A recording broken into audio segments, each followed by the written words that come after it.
সন্তানের মাথায় হাত রেখে 7 বার দোয়াটি পড়ুন, ফলাফল নিজ চোখে দেখুন।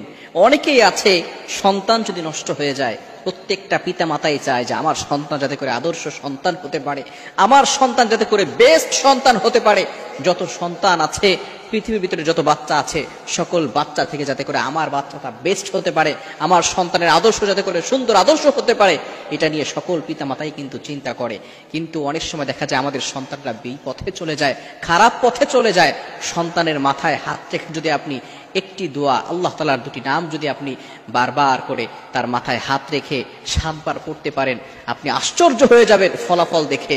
এই সন্তান খারাপ পথে হাঁটবে না।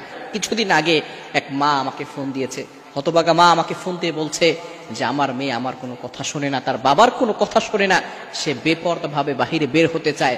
শুধু তাই নয়, সে আমাদের কোনো কথাই শুনতে চায় না। যদি আমরা কোনো কথা বলি তাহলে এই সন্তান দেখা যাচ্ছে পরবর্তী সময় এমনভাবে কিছু কাজ করে, ঘরের ভিতরে ঢুকে দরজা বন্ধ করে দেয় এবং আমাদেরকে ভয় দেখায় যদি আমরা কিছু বলি তাহলে সে দুনিয়া থেকে বিদায় নিয়ে নিবে।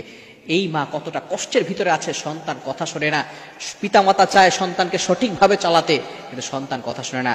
যে দোয়াটি বলবো সেই দোয়াটি অবশ্যই অবশ্যই ছোট্টবেলা থেকেই বাচ্চার মাথার উপরে হাত রেখে যদি আমরা 7 বার পড়তে পারি, এই সন্তান আদর্শ সন্তান হবে। কেননা পিতামাতার, প্রত্যেকটা পিতামাতার দায়িত্ব হচ্ছে সন্তানকে সুন্দর শিক্ষা দেওয়া। এটা আমার কথা নয়, আল্লাহ তাআলা পবিত্র কুরআনুল কারীমের ভিতরে নিজেই বলে দিয়েছেন।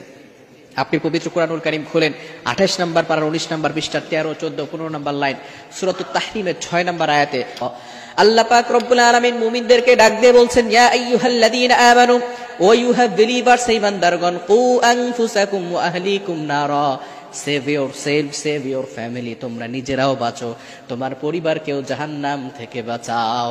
আমাদের সমাজের ভিতরে অনেক মানুষ এমন রয়েছে, নিজেরা খারাপ কাজ করে না, নিজেরা হারাম কাজ করে না, নিজেরা 5 ওয়াক্ত সালাত আদায় করে, কিন্তু কলিজার টুকরা সন্তান হারাম পথে চলে যায়, সেদিকে তারা যেতে চায় না।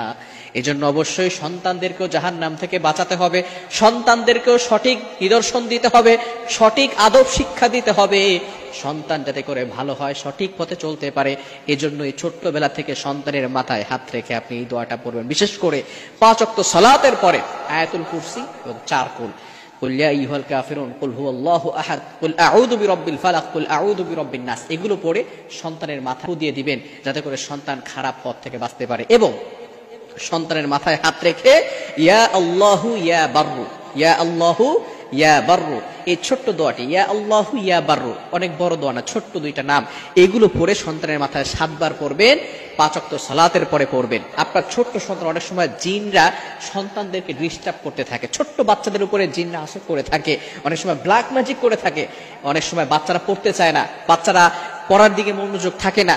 এই বিভিন্ন সমস্যা থেকে বাঁচানোর জন্য আপনার সন্তানকে 5 ওয়াক্ত সালাতের পরে একবার আয়াতুল কুরসি আর 4 কুল এটা পড়বেন এবং সন্তানের মাথায় হাত দিয়ে, হাত সন্তানের মাথায় দিয়ে এরপরে ইয়া আল্লাহু ইয়া বাররু এটা বলে সন্তানকে ফু দিয়ে দিবেন। দেখবেন ইনশাআল্লাহ আল্লাহ তাআলা ওই সন্তানকে সঠিক পথে পরিচালনা করবেন। আল্লাহ তাআলা আমাদের সকল পিতামাতাকে সঠিকভাবে তাদের সন্তানদেরকে এই আদব শিক্ষা দেওয়ার তৌফিক দান।